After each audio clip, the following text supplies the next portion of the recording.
अस्सलाम वालेकुम दोस्तों। आज का जो ये वीडियो लेक्चर है ये डिस्क्रिप्टिव पेपर के लिए बहुत इम्पोर्टेंट है।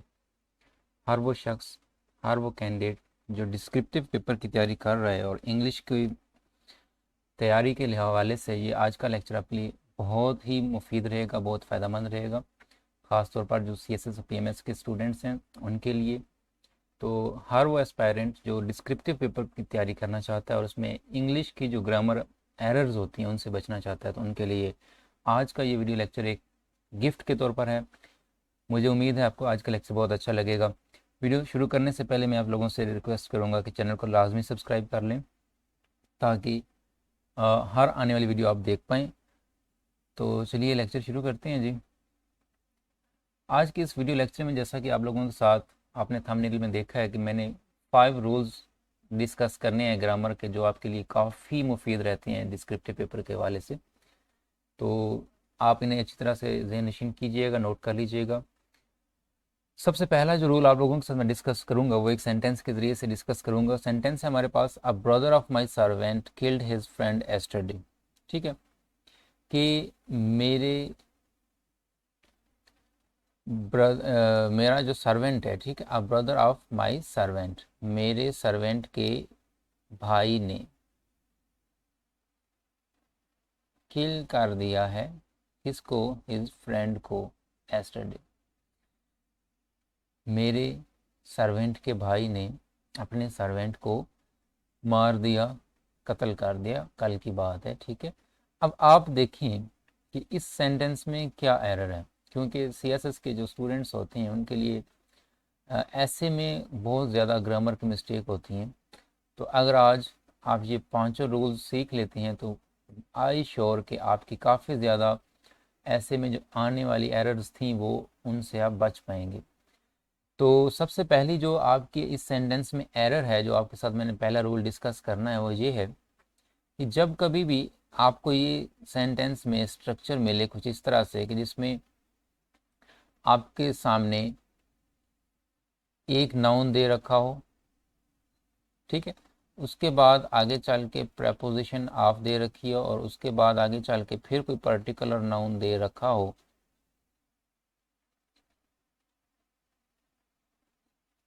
ठीक है। पर्टिकुलर नाउन मैं इसलिए कह रहा हूँ, अच्छा यहाँ पे ये भी याद रखिएगा कि पर्टिकुलर नाउन से मुराद मेरा प्रॉपर नाउन नहीं है। ठीक है, पर्टिकुलर नाउन मैं क्यों कह रहा हूँ, पर्टिकुलर नाउन इसलिए कह रहा हूँ कि उस नाउन से पहले एक तो वो नाउन जो है वो कॉमन हो और दूसरा ये कि उससे पहले कोई ना कोई पोजेसिव केस लगी हुई हो। ठीक है, पोजेसिव केस का उस नाउन से पहले एक प्रोनाउन आना लाजमी है। ठीक है, और ये जो नाउन फर्स्ट नाउन है इसका इस सेकंड नाउन के साथ एक रिलेशन होना भी लाजमी है। ठीक है, यानी पहला नाउन दूसरे नाउन के साथ किसी रिलेशनशिप में हो, दूसरा जो नाउन है उससे पहले कोई प्रोनाउन की पोजेसिव केस लगी हुई हो, ऐसे नाउन को मैं यहाँ पे पर्टिकुलर नाउन के तौर पर ले रहा हूँ। तो आपने याद ये रखना है कि जब कभी भी इस तरह का आपको स्ट्रक्चर मिले कि एक नाउन हो, उसके बाद आप हो और उसके बाद पर्टिकुलर नाउन हो, और ये जो फर्स्ट नाउन है इससे पहले आपको इनडेफिनिट आर्टिकल मिल जाए, मसलन ए या एन, तो आपको करना क्या है, आपको इस पर्टिकुलर नाउन के साथ एपोस्ट्राफी एस का इजाफा हर सूरत करना होता है। ठीक है, अगर आप नहीं करेंगे तो यहाँ पे आपकी ग्रामर एरर कंसिडर होगी। याद रखिएगा ये एडवांस लेवल की मैं आप लोगों के साथ कंसेप्ट्स को डिस्कस कर रहा हूँ जो कि आपके काफ़ी काम आने वाले हैं। तो आप ब्रदर ऑफ माई सर्वेंट, देखें ये फर्स्ट नाउन है, उसके बाद प्रपोजिशन ऑफ है और उसके बाद सेकेंड नाउन है, उससे पहले हमें पोजेसिव केस प्रोनाउन की भी मिल गई। ठीक है, अब ये देखें कि ये जो फर्स्ट नाउन है इसका क्या सेकंड नाउन के साथ कोई रिलेशनशिप बन रहा है, तो जी बिल्कुल बन रहा है। ये इस सर्वेंट का क्या है, ये भाई है, तो रिलेशनशिप वाली शर्त भी पूरी हो गई, पोजेसिव केस भी प्रोनाउन की लगी हुई है, तो ये हमारा नाउन यहाँ पे क्या है, ये एक पर्टिकुलर नाउन कंसिडर होगा। अब आपको करना क्या है, रूल आपके साथ मैं शेयर कर चुका हूँ कि ऐसी सूरत में आपको पर्टिकुलर नाउन के साथ एपोस्ट्राफी एस का इजाफा करना होता है। तो आज के सेंटेंस में जो पहला रूल था वो ये था कि आपको इसको यूं लिखना चाहिए था, अ ब्रदर ऑफ माई सर्वेंट्स। ठीक है,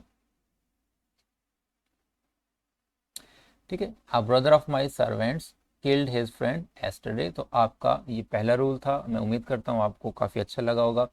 नेक्स्ट रूल पे चलते हैं जी। अगेन हमारे पास रूल है बहुत ही काम का, इसको भी आप याद कर लीजिएगा। The teacher ask the students to go to the market and buy some fruits as apples mangoes and oranges. Teacher ने स्टूडेंट्स को कहा कि मार्केट में जाएं और कुछ फ्रूट जैसा कि एप्पल्स, मैंगोज और ऑरेंजेस बाय कर लें। तो इसमें क्या एरर है, क्या रूल हम डिस्कस करने वाले हैं? बहुत ही काम का रूल है ये भी। सबसे पहले तो इसमें दो रूल मैं आपको बताऊंगा। पहला जो रूल है सबसे पहले वो ये है कि आपको आर्टिकल द का इस्तेमाल पता होना चाहिए। ये आर्टिकल द जो होता है, इसके बाद अगर कहीं भी आपको मार्केट लिखा हुआ नज़र आ जाए,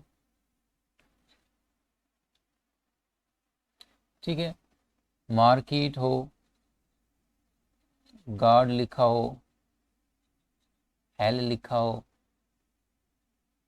हेवन लिखा हो, तो उनके साथ आर्टिकल द का इस्तेमाल कभी भी नहीं करना। ठीक है, तो सबसे पहले तो यहाँ से ये आर्टिकल द रिमूव होना चाहिए, मार्केट के साथ द नहीं आता। ठीक है, जब आप सीएसएस की तैयारी कर रहे हो तो इस तरह की हर छोटी सी छोटी गलती भी बहुत ज़्यादा वैल्यू रखती है, तो इसको आपने इग्नोर नहीं करना, आपको इसने तैयार करना है। तो यहाँ से द रिमूव हो जाएगा क्योंकि मार्केट दे रखा है। और दूसरा जो रूल मैंने आपके साथ यहाँ पे शेयर करना है वो ये है कि यहाँ पे ये एज जो है ये गलत है। आपको एज और लाइक का इस्तेमाल पता होना चाहिए। याद रखिएगा कि एज जो होता है ये कभी भी वर्ब के बाद इस्तेमाल नहीं होता। ठीक है, प्रेपोजिशन की जगह पे वर्ब के बाद कभी भी इस्तेमाल नहीं होता। मसलन अगर आपको एज या लाइक में से चूज करना है तो आप देखेंगे कि वर्ब कहाँ पे है। ठीक है, वर्ब सेंटेंस में ढूंढ लें और उसके अगर बाद आपको एज और लाइक यूज़ करना है प्रेपोजिशन के तौर पर, ठीक है, सिमिली के तौर पर, तो आप वहाँ पे क्या यूज़ करेंगे, आप वहाँ पे लाइक यूज़ करेंगे। याद रखिएगा कि आप इसको इस तरह से भी याद रख सकते हैं कि लाइक आता है ऑब्जेक्ट की जगह पे। ठीक है, और एज जो होता है वो किस जगह पे आता है, वो सब्जेक्ट की जगह पे, यानी वर्ब से पहले अगर यूज़ करना है तो एज और बाद में यूज़ करना है तो आप लाइक यूज़ करेंगे। अब इस सेंटेंस में यहाँ पे ये वर्ब है, उसके बाद यहाँ पे आप एज को इस्तेमाल नहीं करेंगे क्योंकि वर्ब पहले दे रखी है, तो बाद में आप एज का इस्तेमाल नहीं करते, लाइक का इस्तेमाल करते हैं। तो the teachers ask the students to go to market and buy some fruits like.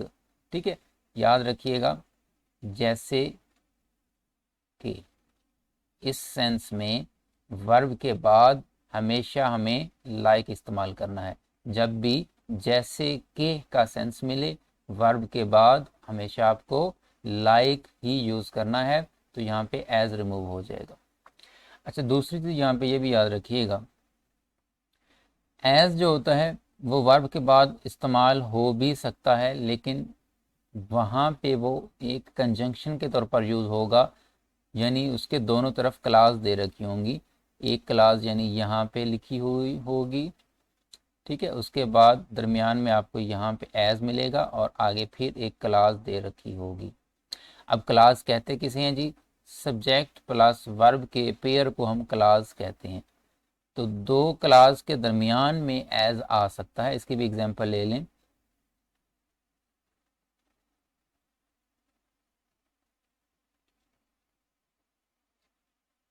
Nobody can make a cake. ठीक है, लाइक, मैं नीचे लिख लेता हूँ, माई मदर डस। अब देखें यहाँ पे क्लास एक यहाँ से यहाँ तक है, यानी मैं आपको कलर चेंज करके लिख देता हूँ। नो बॉडी एक सब्जेक्ट है यहाँ पे, ये उसकी वर्ब है, तो ये एक पेयर बन गया, तो मतलब ये एक पेयर बन गया, तो एक क्लास तो यहाँ पे बन गई यहाँ तक।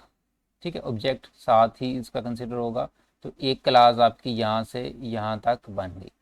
उसके बाद दूसरी क्लास माई मदर यहाँ पे सब्जेक्ट है और डज यहाँ पे मेन वर्ब है, तो यहाँ पे भी एक पेयर बन गया, तो ये दूसरी क्लास बन गई।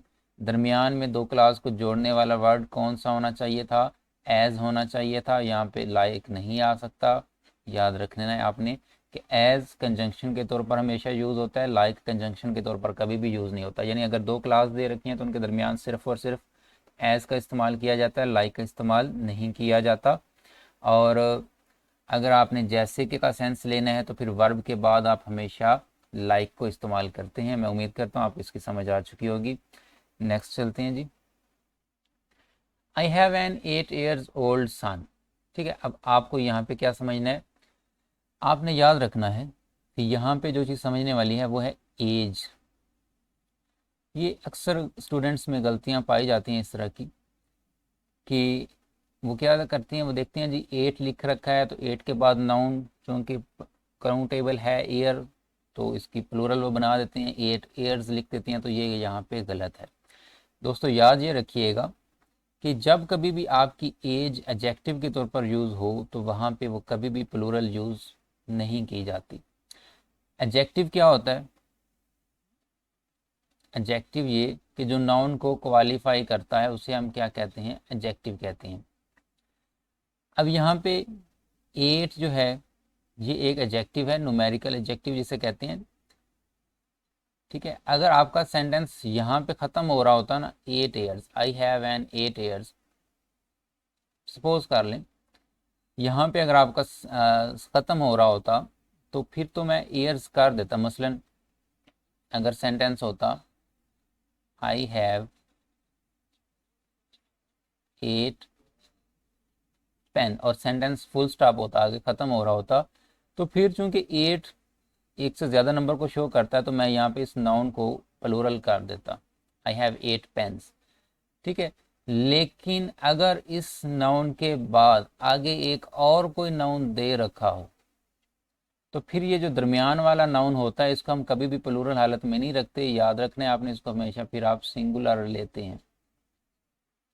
अब यहाँ पे चूंकि एयर्स पे सेंटेंस नहीं खत्म हो रहा, आगे ओल्ड और सन भी दे रखा है, तो इसका मतलब यहाँ पे एज आपका जो एयर्स वाला लफज है प्लूरल नहीं होगा, ये सिंगुलर ही रहेगा, यहाँ से एस हट जाएगा।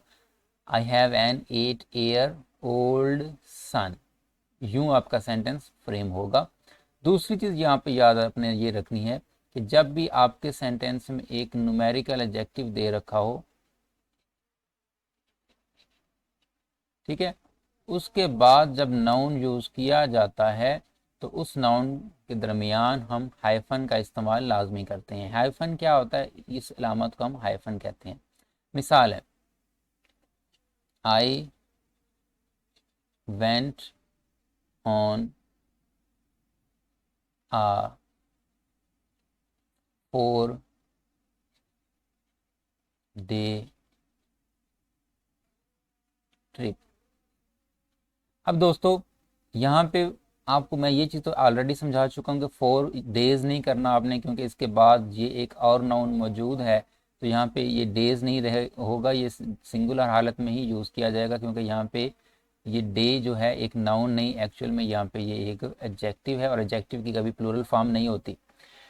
और दूसरी चीज़ मैंने आपके साथ शेयर की है हाइफन वाली, तो आपका चूंकि ये जो एडजेक्टिव है ये भी एक न्यूमेरिकल एडजेक्टिव दे रखा है, तो इसलिए आपको क्या करना है? एक हाइफन यहाँ पे यूज़ करना है। I went on a 4 day trip.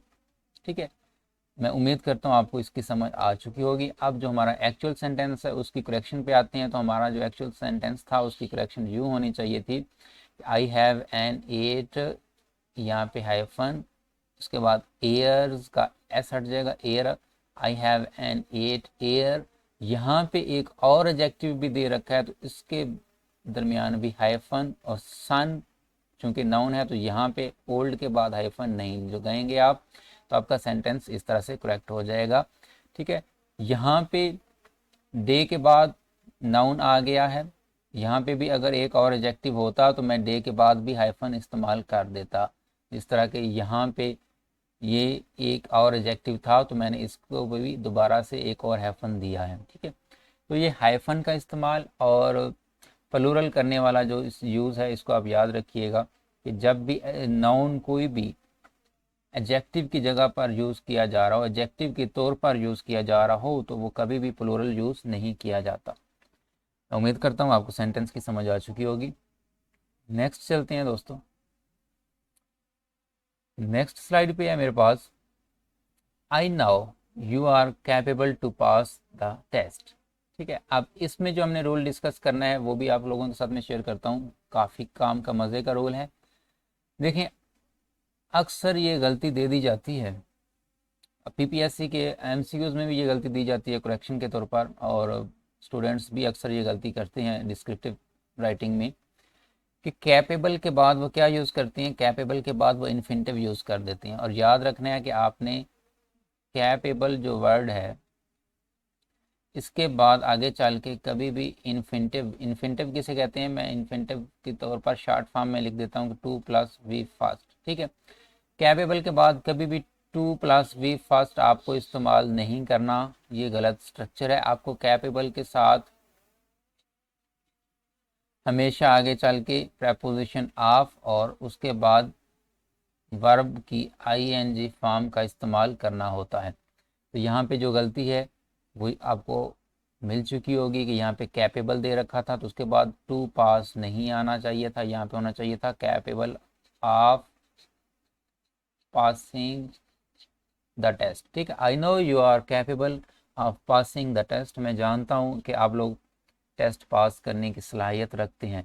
बिल्कुल दोस्तों, कोई भी टेस्ट को पास करना मुश्किल नहीं है। अगर आप मेहनत करते हैं, अगर आप स्टडी को टाइम देते हैं तो आप इजीली कोई भी टेस्ट मुश्किल से मुश्किल भी क्लियर कर जाते हैं। तो याद रखिएगा ये रूल भी, कैपेबल के बाद हमेशा ऑफ और जेरेंड को हम इस्तेमाल करते हैं, टू प्लस वी फास्ट यानी इन्फिनिटिव का इस्तेमाल नहीं करते। नेक्स्ट रूल है जी हमारे पास, he is very pleased with my success. अब आपको यहाँ पे याद ये रखना है कि जो प्लीज्ड वर्ड होता है ये दो मायने देता है। ठीक है, अगर प्लीज्ड आपका वर्ड जो है ये मायने दे रहा हो हैप्पी का, ठीक है, यानी ग्लैड, खुश। ठीक है, खुश होने का अगर सेंस दे रहा हो, मायने दे रहा हो, तो आपने अगर लिखना है कि बहुत ज़्यादा प्लीज्ड हूँ तो फिर आप यहाँ पे लिखेंगे वेरी को। लेकिन अगर यही प्लीज्ड आपका जो वर्ब है ये मायने दे रहा हो सेटिस्फाइड का, ठीक है, सेटिस्फाइड, तो फिर आपको प्लीज्ड के साथ वेरी इस्तेमाल नहीं करना होता, फिर आपको इसके साथ मच का इस्तेमाल करना होता है। तो ये चीज़ आपने देखनी होती है कि प्लीज्ड यहाँ पे मैनी क्या दे रहा है, खुश होने का या मुतमिन होने का। ये जब आप डिटरमिन कर लेंगे, आप डिसाइड कर लेंगे कि यहाँ पे ये सेटिस्फाई होने का मैनी दे रहा है, तो फिर आपको याद रखना है कि मच। अगर आपको लगे कि हैप्पी का मैनी दे रहा है तो फिर आपको यूज़ करना है वेरी। अब आते हैं हमारे सेंटेंस पे, ही is very pleased with my success.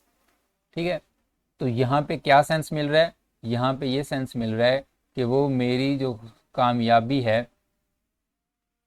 ठीक है, उस पे क्या है, बहुत ज़्यादा मुतमिन है या बहुत ज़्यादा खुश है, क्या सेंस होगा यहाँ पे।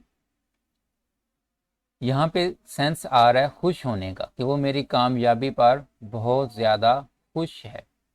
ठीक है, तो आप खुश के सेंस में क्या यूज़ करते हैं, आप वेरी का इस्तेमाल करते हैं। अगर सेटिस्फाइड का सेंस लेंगे तो फिर मच आप यूज़ करेंगे। ठीक है, बल्कि यहाँ पे ये वेरी नहीं आएगा, यहाँ पे ये मच आना चाहिए, क्योंकि यहाँ पे ये सेटिस्फाई का मैंने दे रहा है। खुश होने का सेंस अगर होता तो यहाँ पे फिर विद ना आता, फिर आता on my success. He is very pleased on my success, वो मेरी कामयाबी पर बहुत खुश है। ठीक है, फिर आपको ऑन यूज़ करना था। अगर खुश का मैंने दे रहा होता तो आप वेरी यूज़ करते, और अगर प्लीज्ड आपका मुतमिन यानी सेटिस्फाइड का मैंने दे तो आप मच का इस्तेमाल करते हैं। बस आपने मैनी का ध्यान रखना है कि किस सेंस में यूज़ किया जा रहा है। तो दोस्तों आज का बस इतना ही था आज के लिए। मैं उम्मीद करता हूँ आपको वीडियो लेक्चर काफ़ी अच्छा लगा होगा, काफ़ी कुछ आपने सीखा होगा। अपना ख्याल रखिएगा, चैनल को लाजमी सब्सक्राइब कर दीजिएगा। अल्लाह हाफिज़।